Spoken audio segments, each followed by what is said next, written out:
Hola, buenos días. El día de hoy vamos a hablar sobre las características fisiológicas de las citocinas y de las quimiosinas.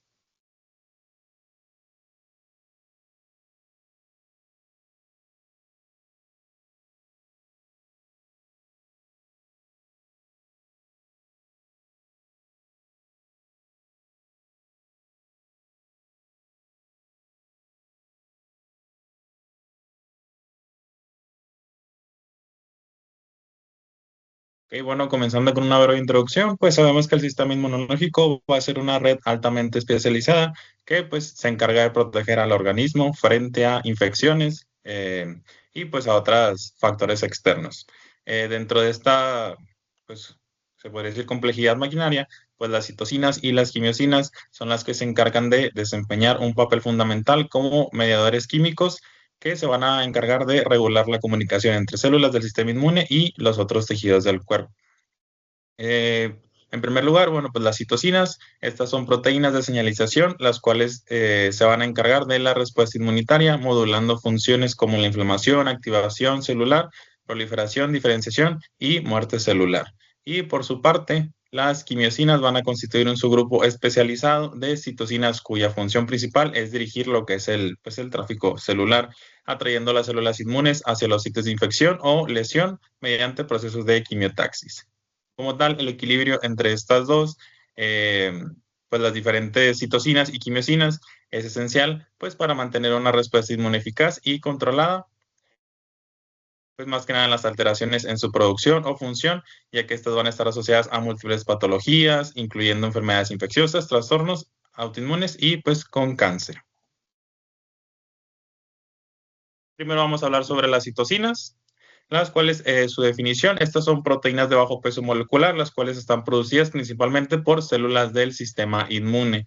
Su principal función es que estas van a actuar como un mensajero intercelular que van a ayudar a la coordinación de la respuesta inmune y regular funciones como lo son el crecimiento celular, la diferenciación, la activación y la apoptosis. Otra característica de estas es que también pueden ser secretadas por células endoteliales, epiteliales y fibroblastos en respuesta a ciertos estímulos. El mecanismo de acción que estas van a presentar va a ser que estas van a actuar a través de receptores específicos ubicados en la membrana de células blanco. Su acción puede ser, en primer lugar, autócrina, las cuales van a actuar sobre la misma célula que lo produce. También van a ser parácrina, que actúan sobre células vecinas, y endócrina, que estas se presentan en una menor cantidad, pero pues actúan a distancia a través de la circulación. Una vez que estas se unen a su receptor, se activa una cascada de señalización intracelular, como lo es un ejemplo la vía JAK-STAT, la cual se va a encargar de inducir la expresión de genes relacionados con la respuesta inmune. Ahora vamos a continuar sobre la clasificación de las citocinas. En primer lugar, vamos a hablar sobre las interleucinas, las cuales son principalmente producidas por leucocitos, pero también se pueden producir por otro tipo de células. Sus funciones generales van a ser primero activación celular, que van a ayudar a la estimulación de la respuesta de linfocitos macrófagos y otras células inmunes. También para la proliferación, ya que promueven la multiplicación de células del sistema inmune, la diferenciación para dirigir el desarrollo de las células del sistema inmune hacia tipos específicos como son los linfocitos T helper 1, T helper 2, etc. Y también para inflamación, ya que algunas interleucinas son proinflamatorias, como algunos ejemplos son la interleucina 1, 6, 17, entre otras, y algunas son antiinflamatorias, como son la 4 y la 10. Ahora hablando sobre las interferonas, esta su principal característica es que participan en la defensa antiviral e inmunorregulación. Existen tres tipos, que vamos a tener el tipo 1, en el cual tenemos la interferón alfa y beta, que estos se producen principalmente por células infectadas de virus. Tenemos el tipo 2, que es la interferona gamma, que es producida sobre todo por células T y natural killer y estimulan la activación de macrófagos y promueven la respuesta inmune celular. Y vamos a tener el tipo 3, que es el interferón lambda, que actúa principalmente sobre las células epiteliales y células mucosas.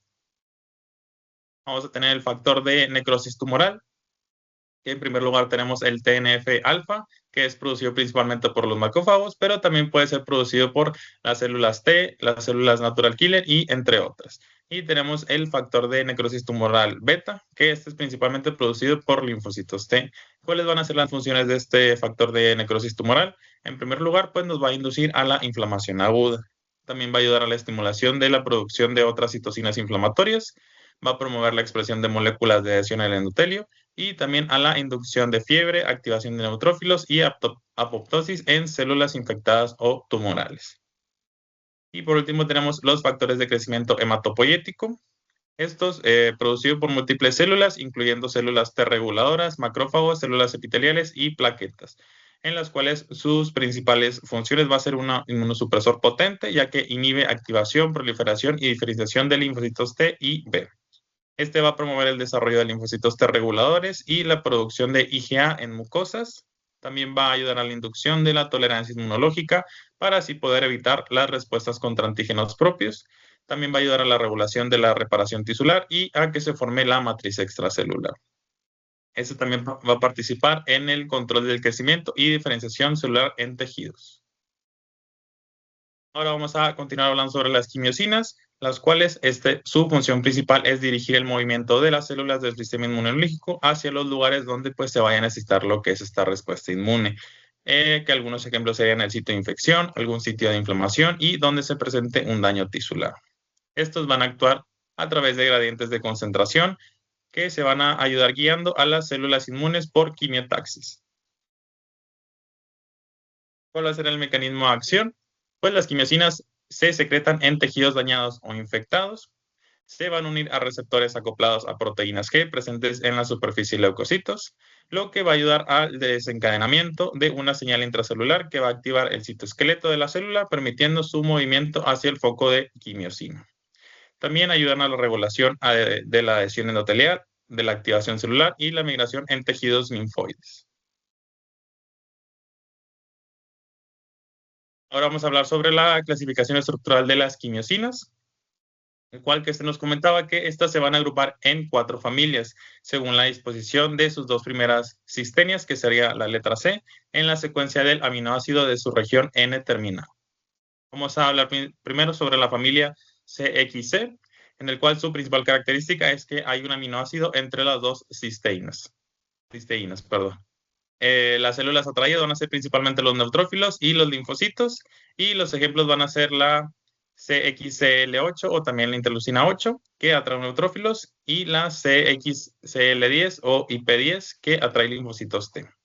Vamos a tener la familia CC, la cual son las 2 cisteínas, están juntas, sin aminoácidos entre ellas. Las células atraídas van a ser monocitos, eosinófilos y linfocitos T. Y los ejemplos van a ser el CCL2, que recluta monocitos, y el CCL5, que atrae linfocitos T y eosinófilos. Vamos a tener la familia C, que tiene solo una cisteína en la región. N-terminal es una familia pues muy rara. Las principales células atraídas aquí van a ser linfocitos, especialmente en situaciones especiales. Y los ejemplos van a ser XCL1. Vamos a tener la última familia, la cual es la CX3C, que tiene 3 aminoácidos entre las 2 cisteínas. Este atrae monocitos, células natural killer y linfocitos. Y el principal ejemplo es el CX3CL1, que es el único miembro de esta familia, que actúa también como molécula de adhesión. Ahora vamos a pasar al siguiente punto, en el cual vamos a hablar sobre las principales diferencias entre citocinas y quimiosinas, en las cuales decidí colocar una tabla para poder explicarlo mejor. Primero, hablando sobre la definición, pues como ya vimos anteriormente, las citocinas van a ser proteínas de señalización que van a regular múltiples funciones inmunológicas, mientras que las quimiosinas va a ser un subgrupo especializado de estas citocinas que van a guiar al movimiento celular. La función de las citocinas va a ser la modulación de la respuesta inmune, que es la activación, diferenciación, proliferación celular, inflamación y apoptosis. Y la principal función de las quimiosinas pues, va a ser la quimiotaxis, que se encarga de dirigir la migración de las células inmunes hacia las zonas específicas donde se encuentra la inflamación, el daño o la inflamación. El efecto biológico de las citocinas va a ser amplio, ya que pueden activar, suprimir o regular funciones celulares diversas, a diferencia de las quimiosinas, que este va a ser más específico, que se encarga de atraer células a través de gradientes de concentración. Los receptores principales de las citocinas van a ser receptores específicos en células blancas, que son familias de receptores de citocinas, y los receptores en las quimiosinas van a ser receptores de quimiosinas, por ejemplo, el CCR o el CXCR. Las citocinas son producidas por muchas células, como pueden ser los linfocitos, los macrófagos, las células endoteliales, entre otras, y las quimiosinas también van a ser producidas por muchas células, pero en contextos específicos de migración. Las citocinas se van a clasificar según su función, que van a ser proinflamatorias, antiinflamatorias, estimuladoras e inhibidoras, y las quimiosinas se van a clasificar según su estructura, que como ya lo mencionamos anteriormente, son las familias CXC, CC, C, CXC3. Pasando al tercer punto, ahora vamos a comparar las respuestas fisiológicas de las citocinas proinflamatorias y antiinflamatorias, en las cuales primero vamos a hablar de las citocinas proinflamatorias. Esta su definición es que son moléculas que van a iniciar y van a amplificar la respuesta inflamatoria frente a infecciones, lesiones o agresiones del medio externo. Su producción se va a basar en macrófagos, células dendríticas y linfocitos T activados, mientras su función va a ser activar el sistema inmunológico innato y adaptativo para poder combatir agentes patógenos de una forma rápida y de forma eficiente. Algunos ejemplos van a ser las interleucinas 1, 6, el factor tumoral alfa, la interferón lambda y la interleucina 17. La producción anormal, en dado caso que se presente una producción anormal, esta nos puede contribuir al desarrollo de enfermedades inflamatorias crónicas o autoinmunes, como son la artritis reumatoide, el lupus o sepsis. Ahora hablando sobre las citocinas antiinflamatorias, aquí la definición es que estas citocinas van a inhibir la producción de citocinas proinflamatorias, van a suprimir la activación de linfocitos T y B y van a favorecer a la diferenciación de células reguladoras. La producción es mediante linfocitos T reguladores, macrófagos y células epiteliales. Su función es regular y limitar las respuestas inmunitarias, evitando así un daño excesivo a los tejidos del organismo. Algunos ejemplos son la interleucina 10 y la interleucina 4 y el factor de crecimiento beta. En dado caso que se llegue a presentar una producción anormal, se va a producir una inmunosupresión, lo que va a facilitar la persistencia de infecciones o el escape tumoral en el cáncer. Ahora hablando sobre el punto 4, en el cual se va a comparar las respuestas de las células T helper 1, 2, 0, reguladoras y 17.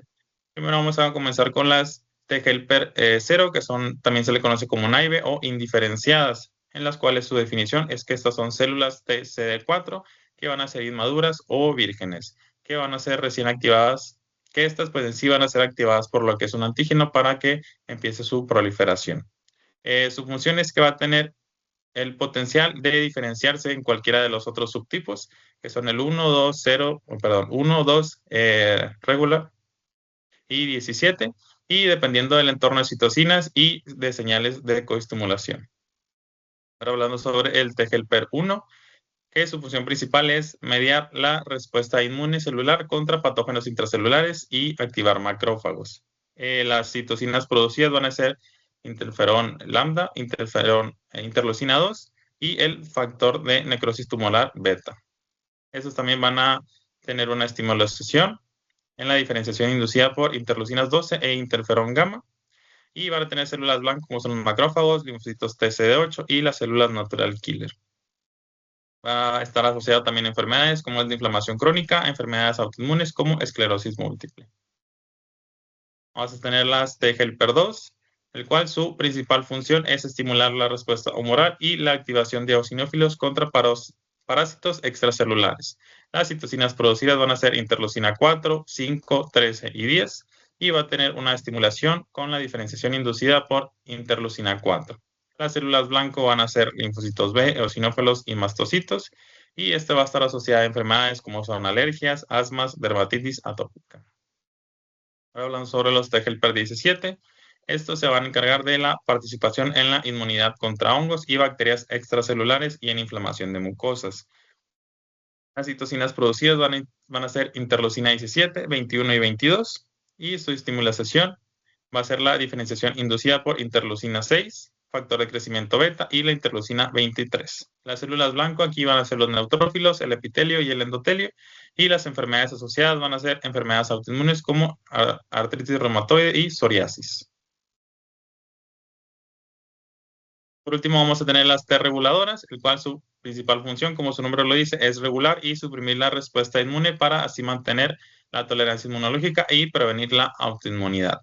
Las citocinas que van a producirse aquí en las T reguladoras van a ser la interleucina 10 y el factor de crecimiento beta, y van a estimular la diferenciación inducida por factores de crecimiento beta en ausencia de interleucina 6. Las células blancas van a ser otras células T, B y células presentadoras de antígeno, y las enfermedades asociadas, pues su deficiencia se asocia a la autoinmunidad y su exceso puede favorecer a tumores. Ahora vamos a hablar sobre el último punto, el último tema, el cual vamos a hablar sobre la relación de los mediadores químicos con enfermedades infecciosas, autoinmunes y neoplásicas. Primero vamos a hablar sobre las enfermedades infecciosas, en el cual pues en dado caso que se llegue a presentar una infección, el sistema inmunológico va a liberar citocinas proinflamatorias y quimiosinas, las cuales las citocinas proinflamatorias van a ser la 1, la 6 y la TNF-alfa, las cuales estas se van a encargar de activar el entelio vascular, van a inducir la fiebre y van a aumentar la síntesis de proteínas de fase aguda. Y las quimiosinas que van a ser la CXCL8, que sería la interleucina 8, y la CCL2, entre otras. Estas se van a encargar de reclutar los neutrófilos, los monocitos y otras células inmunes al sitio infectado. También puede existir una patología conocida como la tormenta de citocinas, la cual se considera como una liberación masiva y sostenida de citocinas proinflamatorias, lo cual puede ser más dañino que el propio patógeno que se presente. Ahora hablando sobre la enfermedad autoinmune, aquí va a existir una desregularización del sistema inmunológico, en el cual las citocinas y las quimiosinas se van a activar de forma crónica y sin control, lo que va a promover a la inflamación sostenida y al ataque de los tejidos propios. Algunos ejemplos van a ser la artritis reumatoide, en el cual el factor de necrosis tumoral alfa lo que va a hacer es promover la inflamación, la destrucción de los cartílagos y de los huesos. La interleucina 1 y la interleucina 6 lo que van a hacer es la estimulación de la degradación de la matriz extracelular. En el caso de lupus eritematoso sistémico, lo que es el interferón alfa va a activar células dendríticas, los cuales va a aumentar la presentación de autoantígenos, promoviendo la producción de autoanticuerpos. Y la interleucina 10, se va a encargar de la producción de anticuerpos patológicos. En el caso de una esclerosis múltiple, las quimiosinas como son la CCL2 y la CXCL10, estas se van a encargar de reclutar células inmunes al cerebro y a la médula espinal, y las células como T helper 17 van a liberar interleucina 17, una citocina altamente inflamatoria que se va a encargar de promover la ruptura de la barrera hematoencefálica y va a contribuir al daño neuronal y la desmineralización. Por último, vamos a tener la enfermedad neoplásica, la cual va a presentar un doble rol de citocinas y quimiosinas, el cual pues va a tener dos efectos opuestos sobre los tumores dependiendo del contexto y del tipo de células que vaya a estar produciendo. Vamos a tener las células protumorales, aquí algunas citocinas van a favorecer lo que es el crecimiento tumoral, la angiogénesis y la metástasis. Vamos a tener también las antitumorales, que estas se van a activar células citotóxicas como son las natural killer y la CD8 para eliminar las células tumorales. Algunos de los ejemplos en estas enfermedades neoplásicas van a ser las CXCL12 y su receptor CXR4, que se van a encargar de favorecer la migración de células tumorales a órganos distintos, como son metástasis en mama, pulmón y próstata. La interleucina 10 y el factor de crecimiento beta, estos se van a encargar de suprimir la respuesta inmune antitumoral en el microambiente tumoral. Y el factor de necrosis tumoral alfa, se va a encargar de, aunque sea inflamatorio, en tumores va a poder facilitar la proliferación y la evasión inmunológica. Bueno, ya vamos a continuar con el cuestionario. La primera pregunta dice, ¿cuál de las siguientes opciones es una citocina proinflamatoria clave? La respuesta es factor de necrosis tumoral alfa. Tenemos la pregunta 2, que dice, ¿qué grupo de proteínas actúan principalmente como mensajeros entre leucocitos, promoviendo la activación y diferenciación celular? Las respuestas van a ser las citocinas. Tenemos la pregunta 3, la cual dice, ¿cuál es la función principal de las quimiosinas? La respuesta va a ser guiar la migración de las células inmunes. La pregunta 4, ¿qué característica distingue a las quimiosinas de otras citocinas? La respuesta es la C, la capacidad de inducir quimiotaxis. Tenemos la pregunta 5, ¿cuál de las siguientes citocinas es típicamente antiinflamatoria? Que va a ser la E, la interleucina 10. Tenemos la pregunta 6. ¿Qué efecto tiene el exceso de citocinas proinflamatorias en el organismo? La respuesta va a ser la B, que es una inflamación sistémica y daño tisular. La pregunta 7 dice, ¿cuál es la función principal de las células T helper 1? Que va a ser activar macrófagos y células CD8. Tenemos la pregunta 8 que dice, ¿qué célula T colaboradora es más implicada en enfermedades autoinmunes por producción de interleucina 17? Va a ser la D, TH17. Tenemos la pregunta 9 que dice, ¿qué citocina se encuentra elevada en la tormenta de citocinas observada en casos graves de COVID-19 y sepsis? La respuesta va a ser la interleucina 6. Y por último tenemos la pregunta 10 que dice, ¿qué quimiosina y sus receptores están involucrados en la metástasis tumoral en cáncer de mama y cáncer de próstata? Va a ser la D, que es el CXCL12 y el CXCR4. Sería todo por la presentación. Muchas gracias por su atención.